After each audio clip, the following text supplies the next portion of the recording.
Welcome to the Super Earth Podcast. This is the Helldivers 2 podcast. I'm one of your hosts, DB. I'm joined by Snuff and Bacon. Say hi, guys. Hello. Hi, guys. Never fails. All right. Another episode, another special guest. Yeah, we got a special guest. Go ahead and introduce yourself, Coyote. Howdy, folks. I'm Coyote J, the pilot of the Leviathan of Wrath. I've been playing Helldivers 2 since 30 days in, and I haven't touched this game since. Wow, so you've been playing like since day one, kind of. Basically, yeah. That's awesome. How is it? How does it feel like compared to the, like a year ago when you started playing? Oh god, a year ago was insane. It was pre-patch. Everything was either on fire or covered in bugs or rockets. It was intense. All right. Well, what have you guys been up to recently in Helldivers? I know we just recorded an episode, but we all played this morning and we were having some fun. I was asking, hey guys, what level is this? And I got two answers. Somebody said level 10, and somebody said, "Oh, it's level 3." And I'm like, "Wait, which one's the truth?" Yeah, I've honestly just been carrying Bacon on my back in the matches after he got switched over to computer. So he says start over again. Oh yeah, so you just started from the beginning, Bacon. So what's it like being a poor Helldiver? Oh my gosh, it really feels like you get the bare bones stuff. Here's the main gun that everyone uses and go try to fight stuff.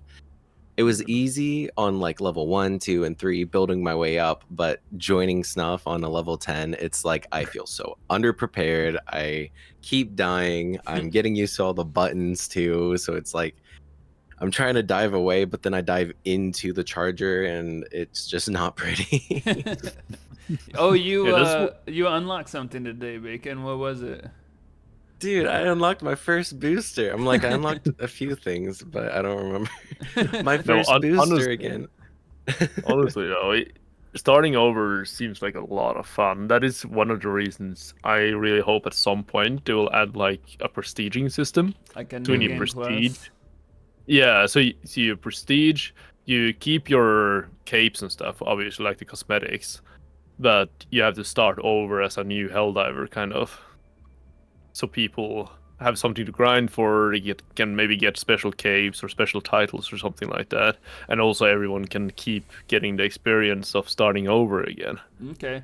I think that would be pretty neat. Well, my question with that, Snuff, is if you paid $10 for a war bond and you got like 6 or 7 war bonds and you start over from scratch, how would they do that?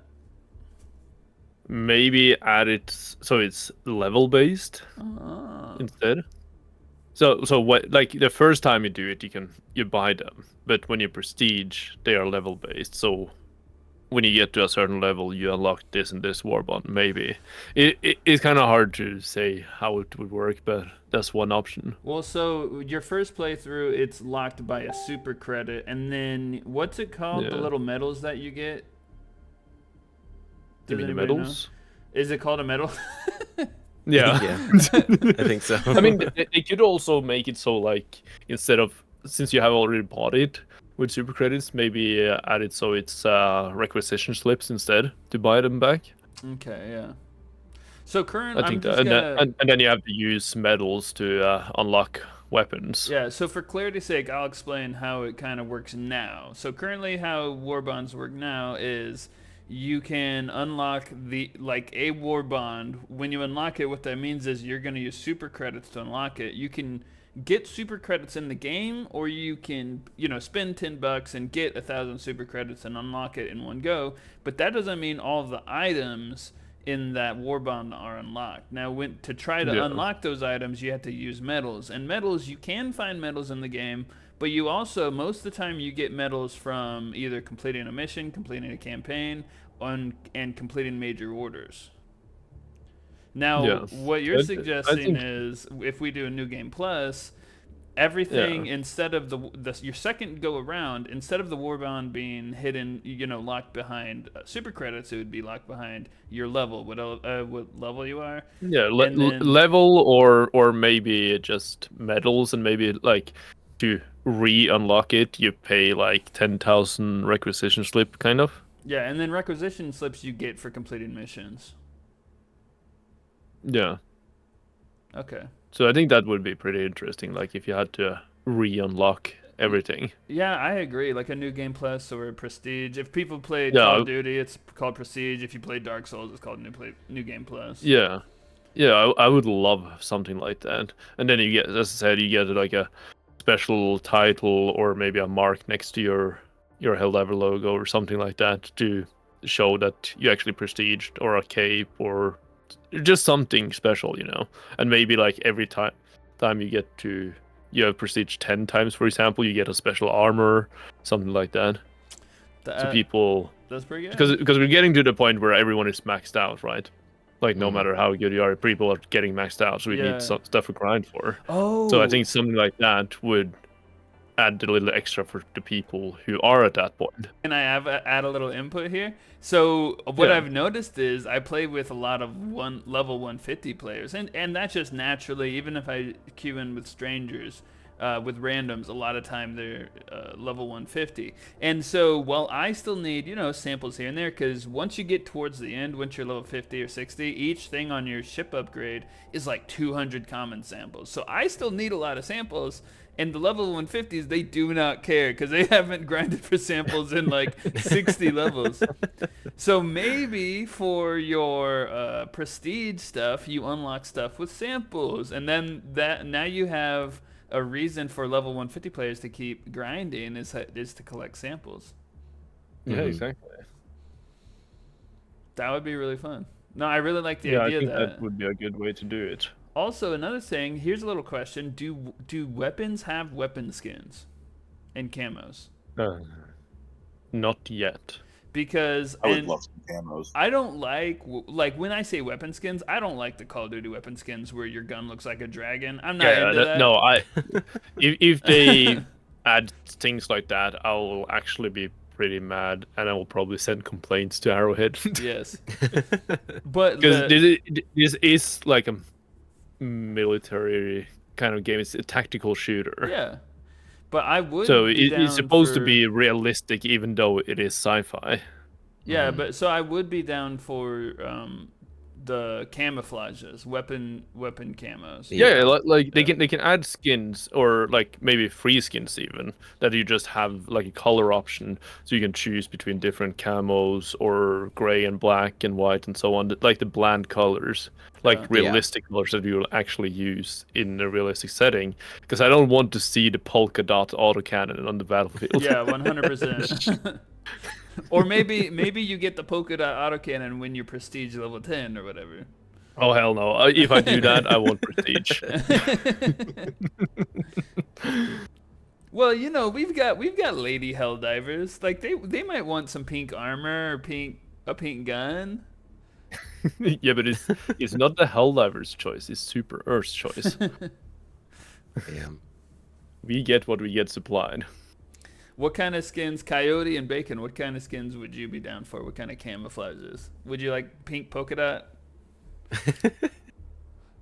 I mean, I could rock. I would like some nice U.S. military ones, BDU, Desert, some ACU, the digital camo, any of those. Even if it was, you know how you can change the color of the exosuits and the landing craft. Yeah. So it would even be cool if you could take the prints that you already have and apply those to your weapon sets for your loadout. Like, I want the Viper Commando set full, and my weapons are now Viper Commando colored. Yeah. That's cool. I think that's kind of what I'm saying. Like, add like realistic color options. Yeah. Something that would actually be used in a battle situation. And my favorite camouflage pattern is multicam, because funny enough, when I was in the army, I was in ACUs, which is the absolute Absolute worst camouflage pattern ever fielded in history. But I only used that in Wet Garrison. concrete. And then when I deployed to Afghanistan, we had multicam. And I think I might have been one of the first units to deploy with multicam, but I love multicam. And BDU. BDU is really awesome. I like BDU. I need one that says like student. I don't know what I'm doing. just or reckless. Get the cadet color. Also, Yeah, exactly. We do kind of have some BDU in the game already. If you do the Jungle Warfare one, whatever warband that Yeah, is. the Viper Commando. Viper Commando has some BDU camouflage on it. Yeah. And you know what I was thinking? So, okay, this kind of goes with the autocannon and the autocannon sentry. They both use a toggle lock mechanism, right? And guess what gun in history used the toggle lock mechanism, firing mechanism? The Luger, which is, you know, a World War II German one. So maybe we get some Flecktarn camo, you know? Let's get some of that. And I mean, there is actually a real weapon that looks very much like the autocannon that uses toggle as well. Oh, really? Yes. What? I don't remember what it's called, but it is a real thing, which they probably based the autocannon on. I really thought they based autocannon on the Luger. I couldn't think of anything else that uses the Yeah, toggle lock. so if some people, I don't know if you guys have, but there's a guy on YouTube from England that where they have the Royal Arsenal Museum or something like that talk about different old weapons, and he had a couple of Helldivers episode where he goes through the weapons and what the real life comparison would be. Are you talking And about the guy from the British Royal Armies? Yeah, that guy. Yeah. And he went through those weapons and he pulled out a weapon that is basically the autocannon. What? Yeah. So if you want to see what it is in real life, it exists. I'm looking that up right now. I'm telling you, I'm gonna find out what that is. That is so cool. It is pretty cool. I'm just googling. Yeah, I'm just looking at the notes right now. Yeah, Snuff, I think you actually sent that video to me. I think I think I sent you that like a long time ago. And I think it was it looked chrome and almost like a He's like like brim black. gun. Yeah, he's like deal. black chrome if I remember correctly. So I've got it Kind of. pulled up. It's called the Solothurn 20mm anti-tank rifle. Yeah, there you go. Mm. It's pretty cool. I don't have any other information of it right now. Maybe we could dive into it later in the episode or in a different episode, but Yeah. pretty cool. That's like the only thing I've seen use a toggle lock except for a Luger. That is cool. And it's so big and heavy. So for someone who doesn't know, like Coyote doesn't know what a toggle lock is, haha. What is a toggle lock? So you know on the autocannon when you shoot it pulls up like two pins in a triangle. If you look when you Sure. shoot it, Yep. yeah, when you shoot it, Yep, it yep. like pulls it up like that, and then it shoves it back down. It's that is the toggle lock kind of. It pulls it up and then pulls back forward to reload another mission. But Let me break it down, right? So yeah, think of any semi-automatic pistol. Most of Okay. them they use a slide. So most of the time, what happens is the entire slide, when you fire, the slide rolls back, hits the rear of the pistol. Mm-hmm. It exposes the barrel. Where if you actually take apart a real pistol like that, most slide pistols, the barrel isn't even connected to the slide. Like the barrel kind of goes up when the slide rolls back. But that slide, what happens is that slide ejects the cartridge. It hits the end of the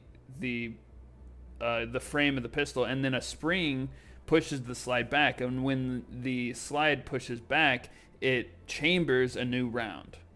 So that's what makes so it automatically reloads. So that's what a normal semi-automatic pistol does, right? So you shoot one round, and then it goes back, it hits a spring, it chambers a new round. A Yeah. toggle lock, instead of hitting the back and instead of the barrel being separated from the frame in the slide, the barrel is connected to the frame, and the toggle lock is Okay. simply the action. So think about, you have the barrel and then you have the chamber, and the on a toggle lock, the chamber is connected to the toggle lock. So what happens is you shoot, and then you can see. It's one of the most interesting type of mechanisms, because the toggle lock is like a cylinder with two bars, and it pulls upward.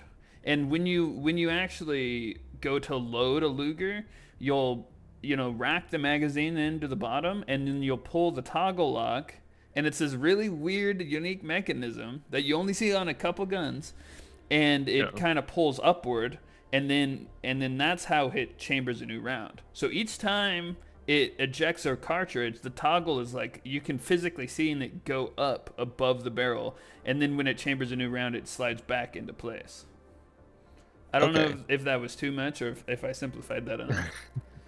I'll just look up like a GIF of it being reloaded, but Yeah. yeah, But yeah, like there's not many weapons that use it, but there are some. Like, if you look at, like, if you open up like old days lever action rifles, most of they use toggle lock, but it's inside the chamber, kind of. It's like inside the plating. You don't see it on the lever action rifles, but a lot of those uses toggle lock as well. What's unique about World War I and World War II weapons is that every country in the world was going from black powder rifles to smokeless powder inside a cartridge. And so a lot of different weapons, they hadn't figured it out yet. And so they were using kind of ancient mechanisms combined with new technology, and they were like trying out things, inventing new things. So right around when the Luger was created, like I don't know what year, I think it was like 1908, a lot of weird guns were being built.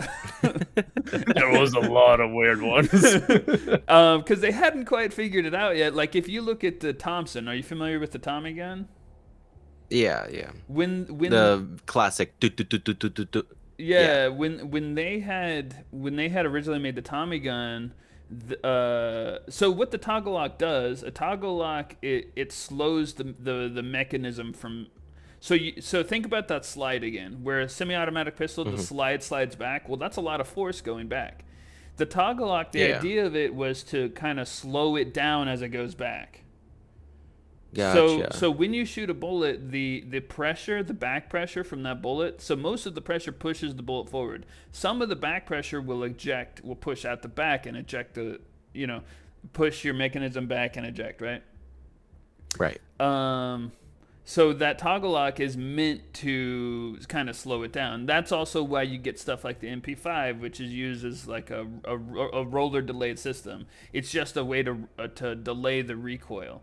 Well, for the Tommy gun, they used a mechanism that this guy like tried to invent and then patent, and I think he did so successfully, but at the end of the day, they ended up just taking the mechanism out because the whole scientific principle that he based his patent on was just incorrect. Like they hadn't quite figured it out. And so in World War II, you get something called, you have the 1928 Tommy gun, and then you have an M1A1 Thompson.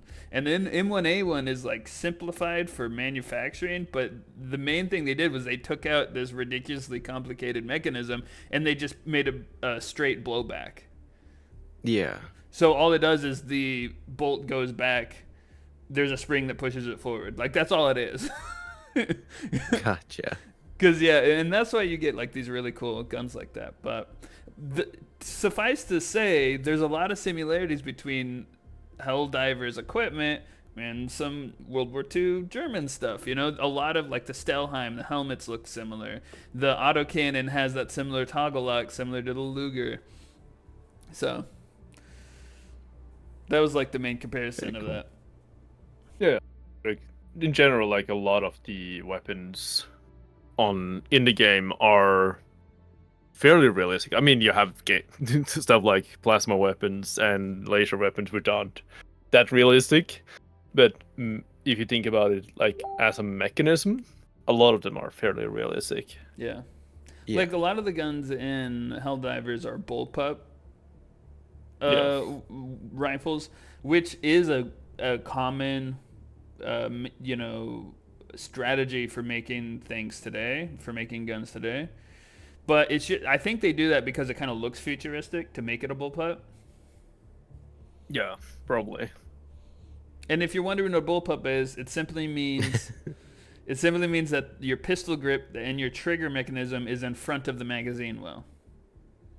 Oh, okay. As opposed to an AR-15 or a Barrett 50 cal or Where it's a Galil. you're holding onto the handle and you can use another hand to reload it. Well, the pistol grip it's basically a way to make the weapons a little bit more compact. Gotcha. Yeah, an AR-15, the pistol grip is behind the magazine. A bullpup weapon, the pistol grip is front of the magazine. What that does is the chamber is closer to your face, which means you can have a longer barrel and a shorter buttstock, which means you can have a longer barrel normally means you have better ballistics for a bullet. So what happens with a bullpup is you get a shorter package with better performing ballistics. So that means it's like a bullpup weapon is usually a lot better for CQB, close quarters battles, urban warfare, stuff like that. I know, we just got really nerdy. I mean, that's allowed. There's nothing wrong with that. But yo, it's okay. So something I wanted to bring up. We were talking about last episode. We talked about the polls about in the Discord, and I realized that there are polls on the Spotify, and Mike and Lido had put a poll at the end of every episode, and so you could go to an episode on Spotify and partake in the poll and like let us know what your favorite this is. And I didn't realize that till episode 4. So I put a poll on episode 4 and 5, and I'll do the same for 6 and 7. So I wanted to kind of read what the end results of the polls were. So for episode 4, which the episode was top 5 fortifications, I listed, okay, what's your favorite fortification? And people voted, and they liked teamwork the best. It won. Yeah. Which and I forget whose that was. Who was was it Darth Wraith or was it Demon? It was Demon. So Demon was the guest for that episode, and I think his number 1 was teamwork, was his top 1 fortification. And so it won with a total of 2 votes. the rocket sentry, the shield generator, and the HMG emplacement, they all tied with 1 vote. And then episode 5, I think the poll is still going, but it's top 5 ways to unalive things. And right now the axe is tied with a 500 kilogram. So if maybe you should explain to people how to see the poll in Spotify though. I don't actually know how to see the poll. I know that you go to Spotify and you can vote, but I don't know how to see it on like the because even me, I'm co-host and I don't know how to see it. Honestly. So walking through it right now, I opened Spotify on my phone, went to Super Earth Podcast, a Helldivers Radio stream, season 2, episode 5. I'm just gonna click on the title and scroll down, and under the comments you will see a poll. And then the best way to unalive things, you can vote, click on an answer, and click vote. That is interesting, because I'm on PC right now, and on PC you cannot see the poll. Really? Yeah. Interesting. It is not there, which is interesting. So while you're downloading the Spotify app, go ahead and download Discord. Join us in the Super Earth Podcast Discord. A cheeky little placement.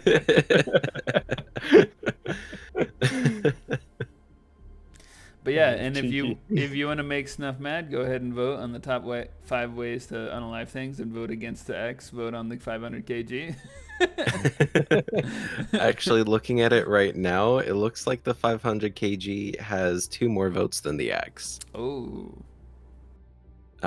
Now the axe is tied with the breaker incendiary and the expendable anti-tank. So Awesome. Big Boom is at 40% of the votes. I'm not surprised. But I have my rant in the last episode about that, so don't have to worry about it. All right, that's fun.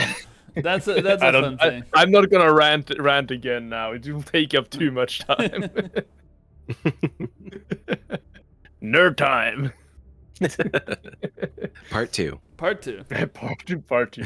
So I was thinking I would do a little bit of like total stats for things, because it's been a while since most people probably don't look at the total stats for everything. Right. And I think we should start off with the major order that is going on right now, as we're recording. Okay. And the major order now is the Expedition to the Gloom, which most people is probably aware of. It is to provide security for a scientific expedition into the Gloom in order to enable technology advancements that could stop the Meridian Singularity. So this is a very important mission. And currently, there are 59,000 people online in total. And 38,000 people are on Nivelle 43, which is the planet that is in the Gloom. So 64% of the player base is there. The rest is split up into smaller pies in the pie chart. About 14% of the players are on bot side, and 7% is on the Illuminate side. And there's a couple of people that is fighting on other Terminate planets. I don't know why they're doing that, but that's up to them, I guess. Do the MO, guys. It's not that hard. Is the satellite at that planet, or is it somewhere else? Satellite? What are you thinking about? Like, you know the thing that it's like The DSS. or the DSS, yeah. The DSS, I'm not I don't see it on this list that I pulled up right now where it is. So it's at not the moment. So it's not there at that planet that we're in the Gloom. No. But it's about like 13% of the Terminated players are not on the MO planet in the Gloom. Which is, I don't know why you're fighting. If you're fighting bugs, why not just do the MO that is Terminids right now? Why not just go there, you know? They're having fun. But yeah, they're having fun. Oh, fuck fun. You're in the army, boy. But yeah, what I wanted to get into is more like the total stats for missions completed and missions failed and so on, and dive time. So currently, missions completed, we have every mission that has been dove into has a completion percentage of 91.3%, which is pretty good. But then again, it tells you how easy the game is, actually, if you ask me. But total mission completed is at 485,184,250. That is the total missions that have ever been done in this game so far. Dang. That is a lot. You're going to be a little bit shocked when I get into the rest of them.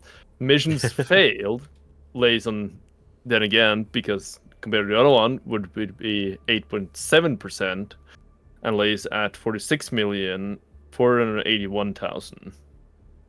Now this one is gonna blow your mind out. The next one. But if you have a question, game, or is this like right now? This is right now, like lifetime. It keeps updating, so the numbers keep changing as I speak. Sadly, I do not. But we have mission total dive time, like in total for every player that's ever played. It is currently 47 years, 4 weeks, 1 day, and 9 hours and 30 minutes. Dang, that's someone's exact age today. Yeah, that is the total mission dive time. That's crazy. And then we have shots fired, which is 809 billion shots fired. Wow. Oh my god. Projectiles hits is 909.5 billion projectiles hits. I still don't know how that's possible. Because you have to remember, like, projectiles hits is you have sentries, you have eagles, you have barrages, you have so many. Okay. That's why that one is higher than the other ones. Gotcha. Now, hit to shot ratio lays at 1.12 to 1. So we hit 1.2-ish shots per time you shoot. But kill to death ratio, we kill about 50.9 enemies per shot. Or per death. So basically you kill 51 enemies before you die is the average, which is interesting. And terminate deaths in total is racking up quickly. So I had to read fast. It's at almost at 109 billion. Dead automatons, it is racking up a little bit slower because it's automatons, but it's about 45.3 billion. And Dead Illuminates is racking up fairly fast, and since it hasn't been out so long, it's fairly lower than the other ones, but it's about 21 billion. But it's catching up fairly fast because they're easy. Helldivers killed in action is about 3.5 billion people. So there's a lot of people that have died for Super Earth, which is very democratic. And here's my favorite.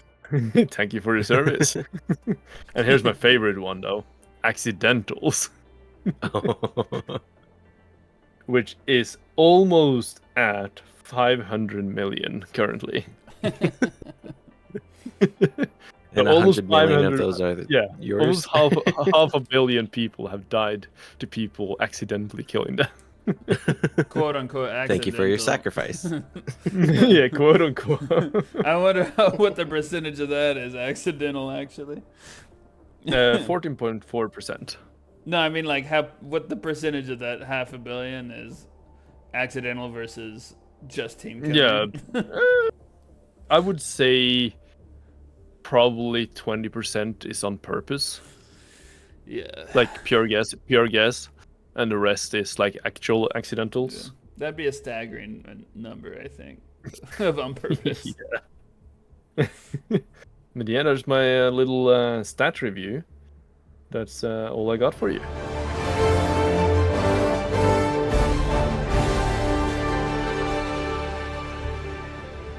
Yeah, so this week's top 5 is top 5 pain in the butt enemies. And Coyote, you said you know a thing or two about this. Oh yeah. No, I commonly tell a lot of people I'm not a great Helldiver. I'm an enthusiastic one. So I go onto all the battlefields. And playing on console is a little bit different than playing on PC. PC is a little more sharper. And at my age, everything's slow. But man, I really get wrecked around with like bombs, mines, all the stuff, just like everybody else. But I put together a very comprehensive list of what I believe the most butthole varieties of species we have. Well, since you're the guest, we're going to let you go first. What's your number 5? So we're going to start 5 and go down to eventually turn number 1. What's your number 5 pain in the butt enemy? Number 5, we're starting with the Illuminate Overseer, the one on the ground. Yeah, I know you hate those. Oh yeah. And for reasons of their wide Babe Ruth swinging style. You get hit with that. You don't even have to be within the physical range of it. Somehow the magic wind off the end of that thing goes slamming you to the side, and then all of a sudden he's a Jamaican runner running up at you and smacks you across the head. It's over, bro. Yeah, the hitbox area of that swing is ridiculous.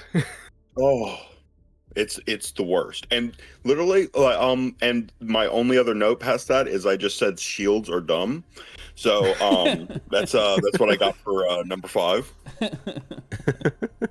There's one thing I will comment on though. If you use the bubble shield, it will toss you back.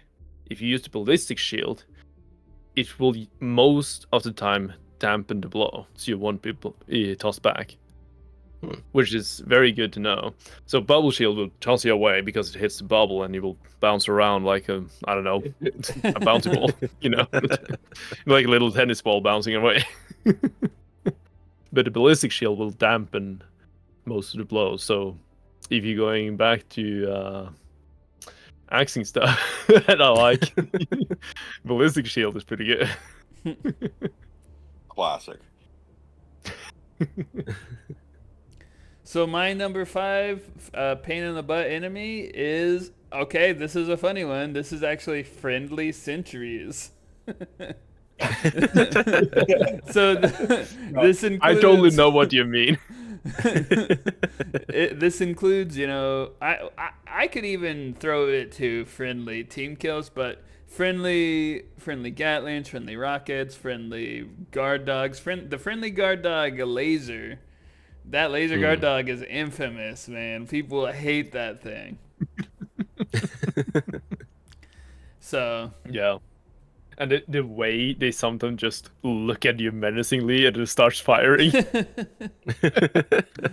I 100% know what you mean on that. You made eye contact. We went through that today while we were playing. Yeah, being somebody who brings them in a lot, I've got really good at diving underneath the incoming fire. Like, the amount of sentries I have destroyed on purpose because people keep placing them at really, really bad spots. I don't know what that amount is, but it's a lot. All right, let's go. Bacon, what's your number 5? My number 5 is a tie between the spore bust hunters, because when it kills you, it says killed by tongue, and I just think that's awful. They just keep jumping at you, and they keep going, and I'm like, gah. The little sexual lick. Yeah, I'm like, literally, it's a pain in the butt. Especially running away from them. Yeah, I can see that. Yeah, but it's a tie between that and really it should be number 1, but Snuff's mines. I mean, that should almost be at your honorable mention, probably. Yeah, that deserves a spot in somebody's top 5. I'm glad I made it yours. Oh, yeah. All right, Snuff, what's your number 5? Mine is the goddamn bile spewers. Yeah. When I'm playing on bug side, I don't know what it is, but they always get me. And they annoy the crap out of me. Especially the armored version, like the green ones. Because they also have artillery. And man, do they annoy me. Yeah. Oh, yeah. You know, funny enough, being somebody that uses the eruptor, a lot of the ones that used to probably would have made my list aren't making my list this time. And that's one of the ones where I think it used to make my list, but since I got that eruptor, man, I one-shot the spewers now. I think the list would change drastically for most of us, I would say, if we change our main loadout. Yeah. Mm-hmm. Because one loadout is good for one certain type of enemies, and another one is good for another certain type of enemies, but really bad for another one again. So yeah, like if you're using the axe, the bug yeah, spewers are your for bane. everything. Axe is such a good all-round weapon. I mean, ask Coyote here. He had a rough time, but he did the Berserker. That I did.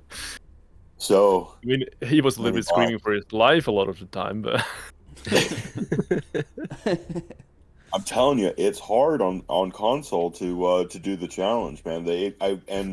It's the way I've configured, because I've configured my controller to more of a Call of Duty friendly loadout, to where most of the things line up, but I have a lot of double bindings. And to be able to melee and jump at the same time it's an ask. yeah, it thinks like that's what kind of what I talked about on the last recording that it hasn't been published yet, but but PC, because of the amount of buttons and the mouse and everything like that, the availability for key bindings will always have the upper hand to console. Like, no matter what you're playing, it will always have an upper hand. So that's why a lot of games that are PvP, for example, and they are cross-platform, the PC players will most of the time annihilate the console players just because of that. Yeah. Because it's such a big upper hand. Yeah, they try to balance it out by giving console players aim assist, but even then, a lot of the PC players, the systems they're running on just run a lot faster.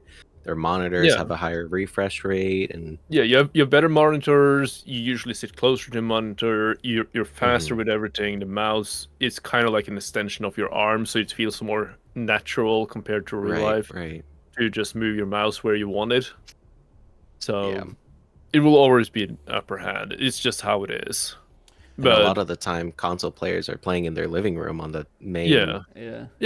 And what I look at console for is much better for the casual gamer, which just want to boot up and just play any game and just have everything ready to go. No issues. You don't have to think about graphic settings. You don't have to think about anything. You just boot it up and you're ready to go. Yeah. Right. Well, and that's a good thing why they make keyboard and mouse for like the newest generation of consoles. Yeah. So I do have a friend who plays console, but he has a keyboard and mouse, and so that's kind of the best of both. Oh, that's cool. But that's a good thing that they have done that, because I mean, some people likes to play more competitive as well against the PC players, and when you have a PlayStation, you don't have that option, but now you do. So it levels out the battlefield a little bit. But to get back on topic, I think we're gonna do Coyote. Coyote is your number 4. My number 4 is the Bile Titan. And it's mainly for their precision skewering. They've recently procured, I guess, in a speed update or something, but I've found that recently they are far more persistent with actually dead on hitting you through a dive or something. They're going to nail you if you're underneath. It's almost like they're learning and getting pretty accurate with their shots. Bingo, yeah. They've been grinding the game lately. And every now and again, maybe other players have noticed, but it seems like for every 5 Bile Titans, there's that one. 7 Quasars, everybody's dumping heavy machine gun rounds into it. It is literally just 4 legs at this point, but no, it's still alive and spewing. It's just tanking everything. It just keeps tanking it. It's just one out of 5. Like, it's rare, but that sucker's going to chase you through those cities, and the eagle strike after eagle strike, it's still coming after you. Yeah, they can be relentless sometimes. Bile Titans. Yeah, that's a good number 4, I would say. Pick, yeah.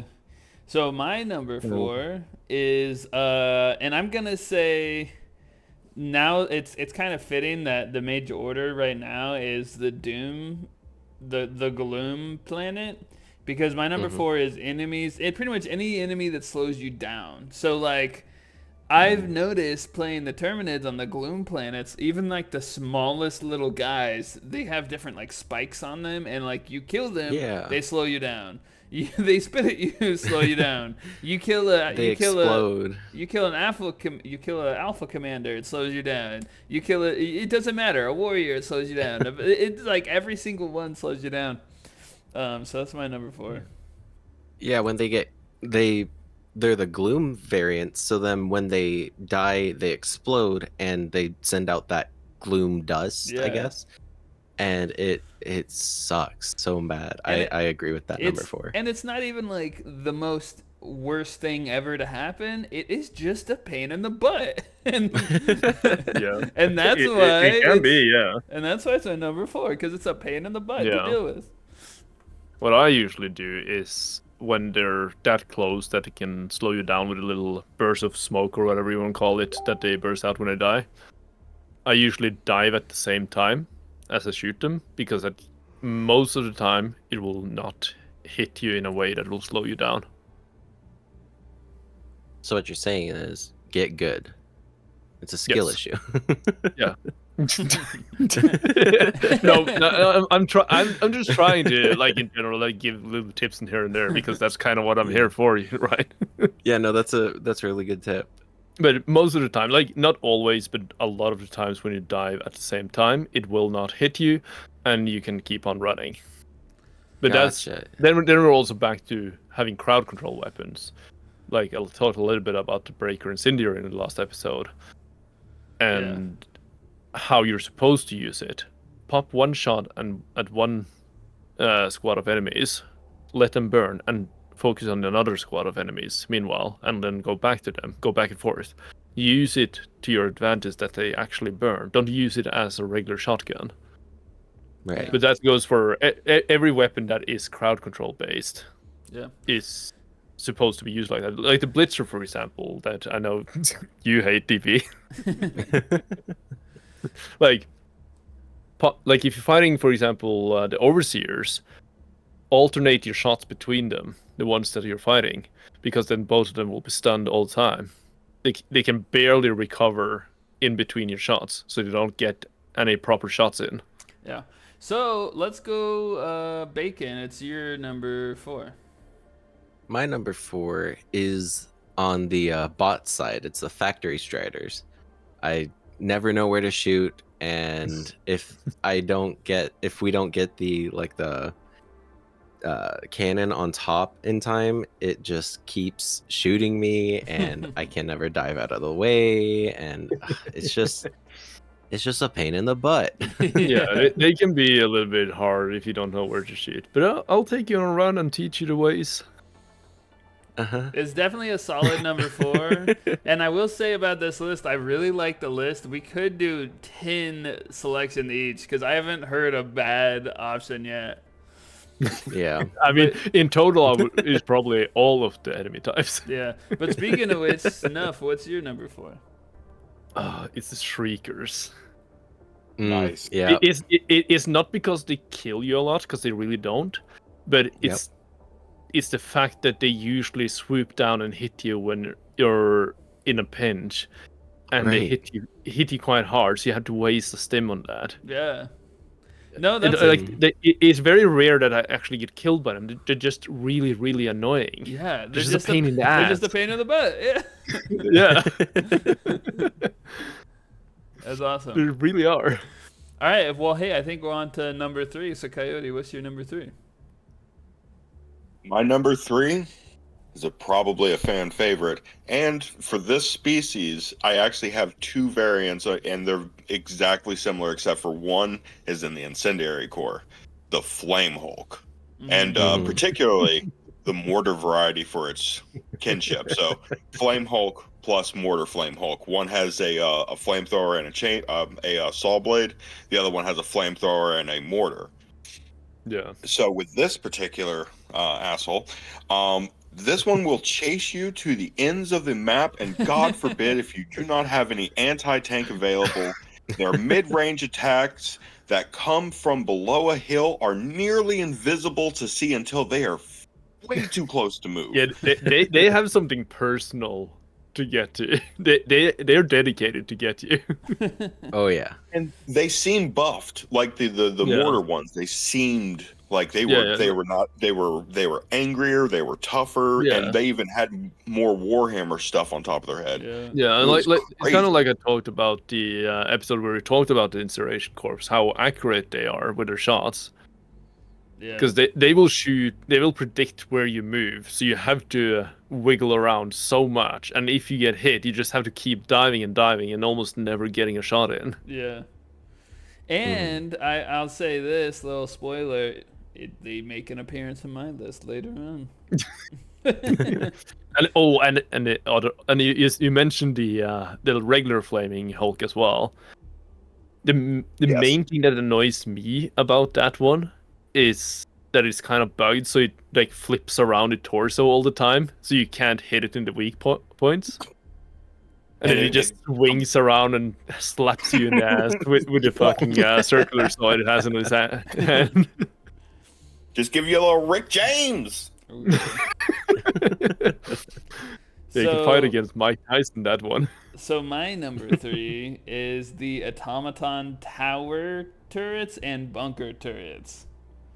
Because unlike unlike Hulk's, where there's an option to hit him in the chest in the front, I can't hit those things in the front with anything. I gotta go around to the rear, and if you're a mile away and it's locked on, I mean, you've got no choice. You just have to find cover, try to flank it. Yeah, and sometimes you're just standing there fighting something, and one is behind you that they haven't noticed, and it sneakily turns around to you and shoots you in the ass. Yeah, it'll snipe you out of nowhere. And then if you don't die, you will guarantee to be died like half a second later because it ragdolls you into the enemy squad. Yeah. And again, it's not like the worst thing ever, but it's just a pain in the butt. It is. It doesn't have to be the worst thing ever. This is just pain in the ass things. Yeah, and so I think it's a perfect fit for my number 3. But yeah, Bacon. Are those the ones? Oh, what? Are those the ones that cue the voice line? You're in range of enemy artillery. No, that is those are annoying as well. But those are like a base with artillery cannons. Yeah, that's actually that's actually a good honorable mention for completely different reasons. It's a pain in the butt just because. Okay, how many times are you gonna tell me? Warning, you're in range of enemy artillery. But yeah, so Bacon, what's your? Yeah, those can be a little bit. What's your number 3, Bacon? Yeah. My number 3 are the Shriekers, those flying bugs. Oh my gosh, they're not hard to kill, but in the situation that you're always in, where you're fighting so many bugs on the ground, trying to keep moving, they're just like, oh, what's that? I'm gonna fly in and swoop down and knock you over, and like, you don't have to do that. And the spawn rate on them is fairly fast crazy. As well. So they can swarm you pretty fast. Oh yeah, and especially if you have a assault rifle where it's just you're shooting one bullet and it's not a incendiary shotgun. Yeah. I'm glad to see that it's not only me that gets annoyed by those. Oh yeah, it's one of the first bugs that I'm like I hate these. Definitely a solid choice, and I haven't hated anybody's choice so far. Every single one's been good. But speaking of which, I'm excited to see how annoying they're gonna be in the board game version. Yeah. But yeah, Snuff. Oh my gosh. Snuff, we're on to your number 3. Yes, it's chargers in general. Mm-hmm. Not because they're hard to kill or necessarily kill you that much, just like the Shriekers, but sometimes they don't make a sound. They just charge you from the back, and you don't hear it at all. It makes no sound sometimes, and it just flips you to your death. Like you survive the hit, but you don't survive the impact of the and rocket sometimes shoves you into. And sometimes you break your neck or something, like hitting a rock, or if you don't do that, they will just stomp you afterwards. They just casually walks up to you and just stomp you. Oh, you know what's been getting me lately is the chargers that charge at me are fine. I can dodge out of them, but for some reason lately, the chargers have been like slowly walking towards me, and I'll dodge out of the way, and they'll get me anyway. Yeah, exactly. And also the sport charger, kind of back to the gloom guys you guys talk about, like when the sport charger explodes, it gives out an acid smoke. Yeah. So that usually gets you sometimes if you kill it. Yeah. Are those new? No, they have been here for a while. I just never seen them. Like they're not as common as the regular ones, but they have been here for like over half a year ish. Okay. Yeah. Well, I'm just late to the party, but the first time I saw it, I'm like, what the heck is that? Like, but the nice thing about those, though, they can be killed with regular primary weapons as well, because they don't have the same armor as the auto chargers. Well, okay. Coyote, what does that mean? We're on to your number 2? Number 2? That'd be right. Yes, sir. And I'm actually keeping it in the bug variety. For my number 2 is the Alpha Commander. With the ability to say "fuck you" without a head, this asshole will find me in any match. It never I hate failed that. to I hate deliver it so Street much. Fighter-esque broken moves with one single arm with one single arm swings that paralyze you, keep you underneath it in its underbelly until it Yeah. eventually removes your face. Mhm. And sometimes, like, you almost kill them and they look like they're dead, and you walk past them, but no, it's alive. Then it swings around. No. It's happened so many Oh. times. Like that one, it literally is the definition of an asshole. Like it just keeps pooping, you know, just everywhere. And they also charge as well, like the chargers. That was another point. Was like, I was gonna say something about it being like a charger, and it just rails you. Like, and Yeah. sometimes they're just about as silent, but they have like that raptor-esque call that you can hear them from. The only thing you can really get off of chargers is the grunt, unless like you're looking at it, then you get the cues for the hoof sounds, I guess. Yeah. But man, like they're like the owls of the Terminids. Yeah. Yeah. Well, so that brings us to my number 2, and it is also I'm still sticking with the Terminids for my number 2, and it is the Impalers. And it's like they're not that hard to kill, especially with the Eruptor. I hit them twice in the neck, but like if it's already chaotic, it's not a welcomed addition to a fight. To have 4 wailing arms that you had to dodge and all that. Like they really can And mess if you they up. get you, they just wombo combo you. It's just bam, bam, bam, bam. Yeah, thankfully it hasn't happened a lot. That one was actually initially on my list as well, but I actually removed it because I remembered that there are other ones that annoy me more. Yeah. And I'm glad that we're getting a lot of variety on our list. Like I feel like we're all picking a lot of different things. Yeah. But yeah, I'm so glad that we did. brings us to Bacon's number 2. Yeah. Speaking of variety, it's not variety. It's the Hulk fire bombers. The mortar shots are just you dive and then it's like, oh, you're diving right there. You want a box of skill tissues? I still have Yes, one for please. you. Yes, All right, please. I'm sending it over. Perfect. You gotta wiggle more. Alright, feel free to jump in on this, Coyote, because this one annoys you as well, and probably you, DB and Bacon as well. It's the hunters on the bug Yes. side. Oh yeah, no, that's definitely a good one. Oh my gosh. The goddamn hunters. Like, again, it's not something that necessarily kills you all the time, but it swarm you so much, and they lick you, they pounce you, they hit you with their claws, they do everything. Yeah, they're so like, annoying. And like also the new predator strain with the new hunter there that goes invisible up until it's right next to you. That one also spits acid. It's so annoying.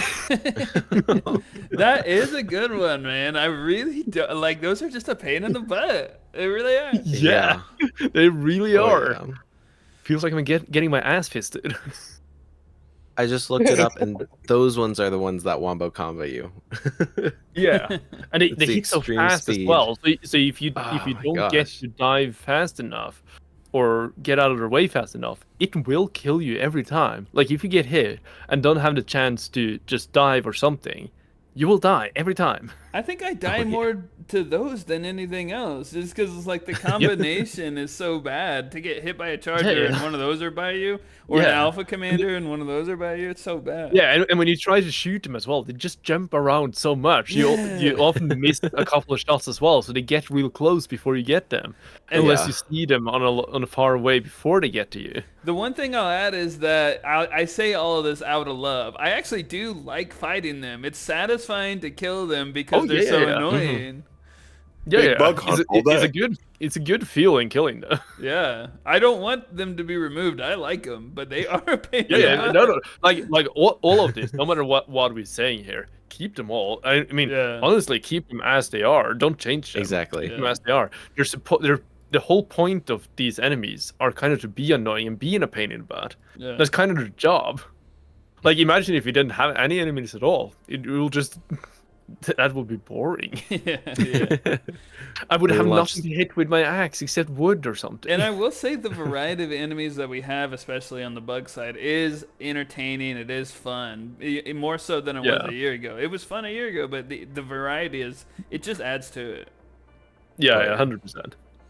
So Can you does imagine- that bring us? What does that bring us to? Our number ones? Are we on Number Coyote one, Days? yeah. Number one.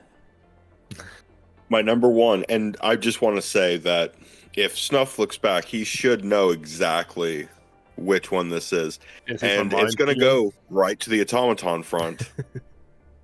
And my number one is the armored two-legged strider Mm. with Oh. the rockets. That Oh my laser gosh. pinpoint rockets that you could be a Dude. football field away. You've cleared everything. Look at you. You just took out the jam. Boom. Smack Yeah. you. And it used to wanna be run even away? worse. Pops your leg, breaks your leg, rocket. Yeah. And also they're fast, so you can't outrun them. And they also used to be even worse than they are now, because now they miss a lot of their rockets, but they used to be pinpoint accurate on their missiles. When they first came out, it was terrifying. I Yeah. avoided level 9 for God Yeah. knows how long because of the armor. Snuff dragged Coy- me in, Co- kicking and yeah, screaming. Coyote Now, asked me Kravic quite a just lot of- mentioned the other day when we were playing, like, he's like, you used to be like a level 6 guy, now you're just like casual 8.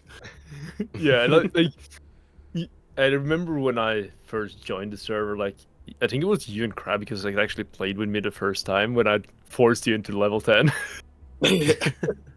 and often they begged me, can we please do a lower level? Please? Just I don't one. care, we just won. And then every time they asked that, I just pulled them into level 1. you would do And then he that. just killed everything on the map. That is on brand. I have a tendency to just force people to get good. That was funny. Well, so hey, it's time for my number one, and I'm gonna say this: I'm not gonna spend a lot of time on my number one because I have a three-way tie for my super number one. My number one, I hinted at earlier, it is the flame mortar. So it's Bacon's number 2 and Coyote's, I think, your number 4. But the flame mortar, it is what it is. It just adds a dilemma to an already bad situation. So the if one you called get Hulk Firebomber is what it's called. Okay, so the Hulk Firebomber, because if you get hit by it, you just have to keep jumping and stimming and jumping and stimming. But Yeah. what I want to get to is my honorable mentions or my super number one, and I have 3 of them. The reason why they didn't make the list is because they're not in the game anymore, so to speak. Oh. It's the yeah. old gunships, a year ago gunships. It's the old rocket devastators from a year ago, and also it's invisible walls. So if you play, Do you want a box of steel tissues as well? if you play, no, I do like I said, I like fighting them, right? Like back in the day, I like that the old Yeah. rocket devastators were crazy accurate because Yeah. that just means you have to be on your game. And I also loved like seeing 50 gunships coming towards you at the time. Well, the thing with the gunships, the funny thing with the gunships is one gunship was a problem back in the day. Yeah, One yeah, gunship yeah. was a problem, and it would Yeah. just be compounded that like if you didn't take out that tower fast enough, there'd be 16 gunships, and Yeah, and it would be the end of the world. and that's what I'm saying. I wish they had just kept it kind of the same. Maybe limit it to 4, or maybe limit it to 6 or whatever. I would say maybe have them as they are now, but up their spawn rate. Like have them have limited missiles like they have now. Like they actually have ammunition capacity, but up the spawn rate on them so we can have like 10 to 20 gunships at one time coming See, at you. I'm kind of on the opposite. I kind of want them to be harder. I want them because it seemed like back in the day they would target you faster. They would shoot rockets at you faster. You really had to use cover to defeat them. Like that part. Like on that part, I agree. But I don't think they should have unlimited ammo necessarily. They can have unlimited ammo on their machine gun, but not rockets. If you ask me. But, and so they should up their accuracy and their spawn rate basically. Yeah, and so for that reason, the old gunships are my super number one. The old rocket devastators that'll just snipe you to bits are not my number one. And then invisible walls are just, man, when you're like, oh, I got the perfect sight. I do long range a lot, so if I'm sniping a Hulk in the red eye and it's just hitting an invisible wall, it's just a pain in the butt. Yeah. But with that being said, I think we're on to Bacon's number one. Oh yeah, my number one is one that I haven't seen them in a bit, just because I haven't fought them in a bit. But oh my gosh, they're the elevated overseers. They're like the flying bugs, but they throw grenades and they Oh. shoot at you. And they're, oh my gosh, do they have medium armor? They're just so hard to kill, and it's just awful. It's always a grenade, and you're trying to deal with the zombies, the voteless, and then you see the illuminate bile titan, whatever it's called, the hawk hunter, hawk tua, the harvester. Harvester. I was close. The hawk tua. and they're just throwing grenades at you, and they're my least favorite pain in the butt enemy. Hey, Bacon. I'm sending you 2 boxes of skill tissues.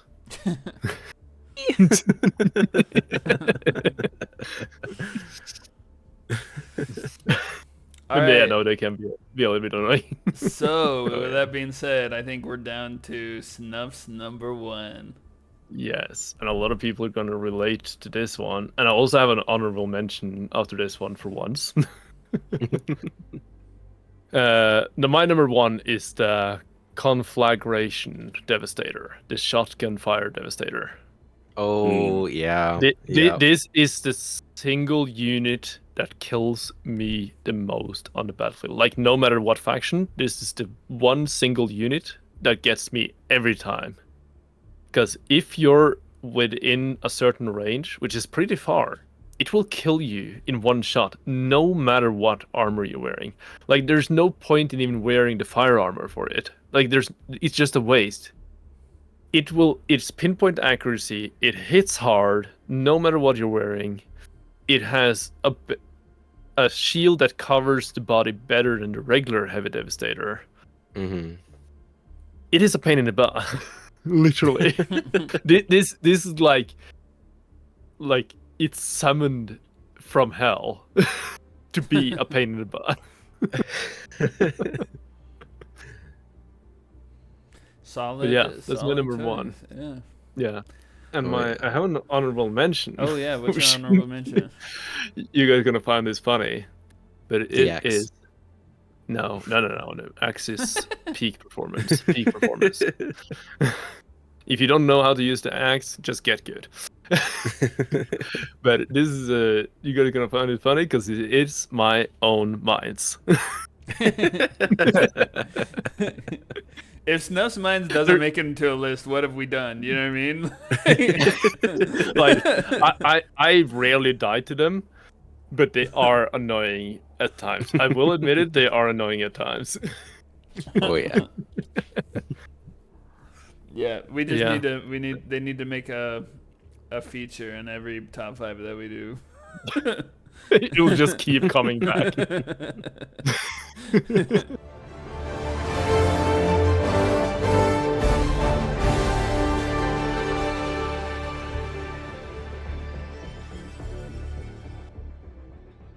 Ship names. Chime in, Coyote. Oh, sorry. You know what time it is, Coyote? Ship names. There we go. All right, so the first one is coming from Jathulu. I don't know how you pronounce that, but it's from the I would say Spotify. Chichulu. Chachulu. So it's from the Yeah. Spotify. It's the SES Sentinel of Selfless Service. Fleet Commander Chaluthu here. I just found your podcast and I'm a fan. There are so many nuances to this game. I'd love to hear the discussion on all things I think about while playing. That means the means to customize your loadouts to your tactical preference in almost infinite ways is definitely worth talking about. Maybe we'll see each other on the battlefield. Remember, no one lives forever, but we all live for democracy. For a super Earth. Thank you for your service. Thank And you for your yes, Thank you for your service. Thank you for your Please. service. please join us on the front lines, dude. Join the Discord. Find us in the voice chats and just Exactly. jump on in. Join the Discord. Everyone's always welcome on anyone's ship here. So just jump on in. Come Yeah. join us. Oh yeah. Yeah, every video game is funner to play with friends, and in the Discord, there's almost always somebody that is down to play. So join the Discord and play with us. Yeah, we have people from Australia, Europe, North America, probably some from Asia. We have people from everywhere. So there's always usually someone online to play with. Yeah. So is it Bacon doing the next one? Yeah, let Bacon so. do this. I I'll hope skip so. out on this ship names. I just steal it from Bacon real quick. Double kill. All right. Go ahead, Bacon.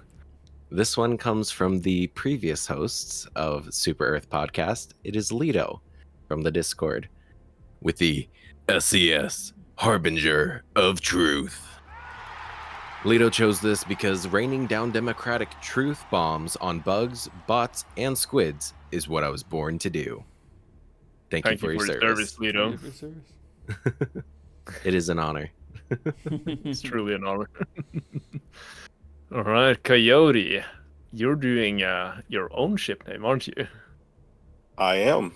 My name is Coyote J, and I pilot the Leviathan of Wrath. This name was taken from the elder god of war Kratos. His Leviathan axe is one, and god of war, god of wrath. Yeah, good honorable mention to the Sony franchise. That's awesome. Yeah. Thank you for your service, Coyote. I'll see you on level 1. Yeah, thank you for your service. Thank you for your service, boy. Thank you. And then the next segment is the community task, but since last episode we're talking about releasing the one, there's nothing new in the community task. Why don't you just refresh us on what the community task is? Yeah, so the community task that it will probably be out when this one drops, maybe. It is dude, I don't remember what it said, but it's going to be at like a themed. I don't remember exactly what it said because Mela had made one for us. And it will be more of a themed event going on, so it will go on for a longer period of time. It's kind of more like a filler event for between the big events like the Berserker and Valhalla. So it will keep going for longer and also have several parts to the event, is what, if I remember correctly. But yeah, I don't remember exactly. It's a forgetful man. Well, all right. With that being said, I think we came to the end of the episode. So, I'll say this. Join the Discord. Submit your listener stories and ship names. Engage in the community challenge. Also, I'll be dropping a poll in every episode on Spotify. So if you listen on YouTube, go to Spotify, engage in the poll. Let us know, And remember, you can only see them on your phone, not PC. Yeah. So yeah, let us know in the comments what your top 5 pain in the butt enemies are. And if you vote in the Spotify poll, comment on whatever thing. If you're commenting on YouTube or whatever, comment what you voted for and comment what your top 5 is. And your ship name. Yeah. Comment your ship name. We'll see it. Yeah. And at that, I think we're coming to an end. So see you on the front lines, guys. See you on the front lines. See you on the front lines. See you around.